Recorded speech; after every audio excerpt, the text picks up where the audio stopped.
Batman, Mask of the Phantasm. This is a Batman animated series set. I did review the series, but in the set, in disc case, so it's listed as part 1 and part 2 with an episode guide, and part 2 back here, Batman Mask of the Phantasm and Sub-Zero. I'm planning to review both of them, but I'm starting with Mask of the Phantasm because number 1, it's the one that came out first, and it is the superior of the two. This movie is probably the best Batman movie ever made. Ever. It is beautifully animated. The score, again, is phenomenal, which is one of the best aspects of Batman animated series. Of course, the animation is an upgrade from the series, not by a huge upgrade, because the animation style still looks like the actual series. So translating something into film that was made for TV is not very easy unless we're talking about something live action. You could make something that was on a TV budget, give it a theatrical budget, and make it look like a film. But when you have to change an entire animation style to do that, it never really quite works out.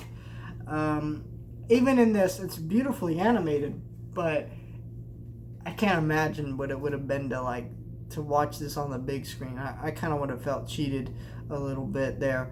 Not by much, though. It's still a fantastic movie. The animation is gorgeous. The story here is fantastic. This kind of mystery of this villain that is specifically created for this movie, who is killing off mob bosses and gangsters, and he might have a connection to Batman, which it feels like Batman under the Red Hood, right? You got a character who is under a mask, and this character we know nothing about has a connection to Batman. So Batman's trying to investigate it, figure it out. But in that story, it's kind of set up a little bit more of who it is. So it's kind of it's not really about the mystery. It's about where that story takes you emotionally with those characters in that story. But with this movie, it's more about the mystery, but also it takes you to some dark turns with Batman and shows you how he doesn't think he can be happy because of the loss of his parents, the guilt he feels, the hurt. And it shows you how the psychology of Batman is and what it does to him in terms of being Bruce Wayne and Batman. What does that do to you? And kind of, can he ever really be happy? In some ways, no. And it's an interesting direction to take this movie, and a direction to explore, and it's a fascinating idea here.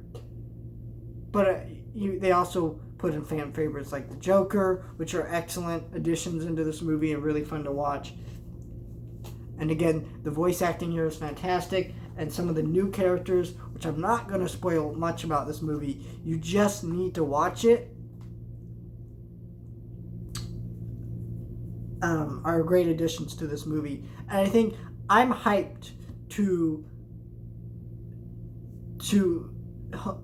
I'm not hyped. I'm hoping that one day they'll take this movie and maybe make a better live action version of this. And I do mean a better version, so you would change things. I don't think it would be better voice acted, but it would have good performances, hopefully, right? I don't want to, but at the same time, I wouldn't really want him to take this movie because they kind of do it shot for shot, probably, because this movie is so good that honestly, that's probably what they would do, and they probably wouldn't change enough for it to be a major difference.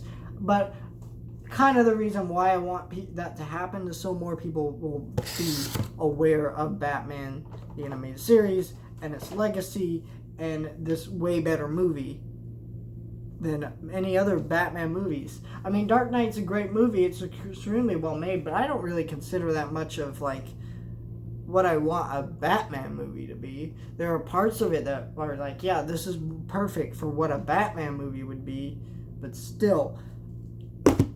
But this movie is fantastic. I highly recommend it. One of the best scores for an animated movie I probably have ever heard, just ever.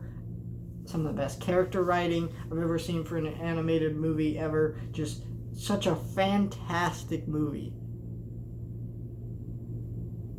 The scope, the feel of it, it's very cinematic for something that was made for TV. And that is something that I kind of wonder, would it really look really great on the big screen because of how cinematic it feels? I don't know. But this movie's amazing. And I'm excited to watch Batman Sub-Zero Mr. Freeze, and I'll do a review for that. But this movie, amazing.